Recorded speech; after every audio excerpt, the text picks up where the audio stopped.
హోర్డింగ్లు వేశాడు.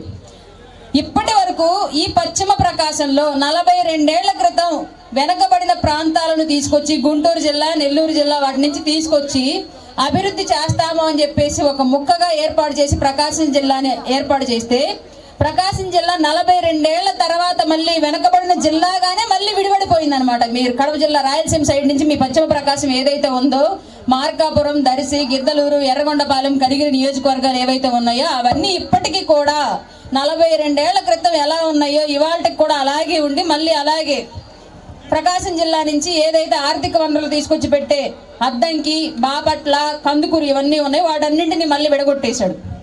అదే గనక జగన్మోహన్ రెడ్డి నిజంగానే జిల్లాల్లో ప్రజల్ని బాగుపరచాలి, జిల్లాల విభజన అనేది రాష్ట్రంలో ప్రజల అభివృద్ధి కోసం మాత్రమే ఉపయోగపడాలని గనక ఆలోచించి ఉంటే ఖచ్చితంగా పశ్చిమ ప్రకాశాన్ని ప్రత్యేక జిల్లాగా ఇచ్చి మార్కాపురం కేంద్రంగా ఏర్పాటు చేసి ఉండేవాడు. డెఫినెట్ గా మీకంటూ ఒక జిల్లా వస్తే మీ నిధులు మీకుంటాయి, మీ రెవెన్యూ అవసరాలు మీకుంటాయి, రాష్ట్రం నుంచి మీకు వచ్చే ప్రత్యేక ప్యాకేజీ మీకు సపరేట్ గా ఉండిద్ది, మీరు కట్టే ప్రతి పన్ను మీ జిల్లాకి మీ ప్రాంతానికి సంబంధించి ఉపయోగించడానికి ఉపయోగపడిద్ది.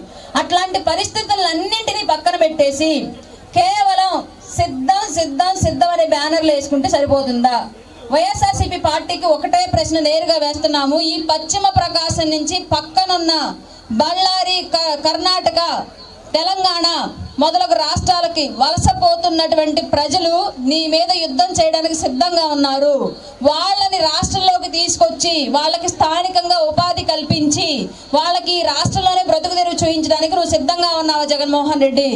అలాగే పిల్లలు ఇప్పటికి కూడా ఇది అసలు సీజన్ కరెక్ట్గా మిరపకాయల కోతలకు కానివ్వండి, పచ్చాకు ముఠా కూలీలుగా కానివ్వండి, లేదంటే బిల్డింగ్ కాంట్రాక్టుల వర్కుల్లో కానివ్వండి, చిన్న చిన్న పిల్లలు డిగ్రీ కూడా కంప్లీట్ చేయకుండా మొత్తం పశ్చిమ ప్రకాశం నుంచి ఉన్న వాళ్ళే వలస కూలీలుగా పసిబిడ్డలు, మైనార్టీ కూడా తీరని ఏజ్లో కూలీలుగా మారిపోతున్నారు చదువు పూర్తి కంప్లీట్ చేయకుండానే.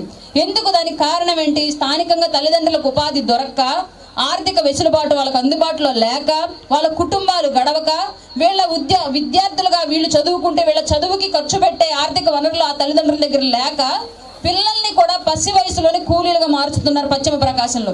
అట్లాంటి పరిస్థితుల్లో ఆ బిడ్డలు చదువుకోవడానికి సిద్ధంగా ఉన్నారు, నీ మీద యుద్ధం చేయడానికి సిద్ధంగా ఉన్నారు జగన్మోహన్ రెడ్డి. వాళ్ళకి నిజంగానే ఫీజు రియంబర్స్మెంట్ పూర్తిగా వేసి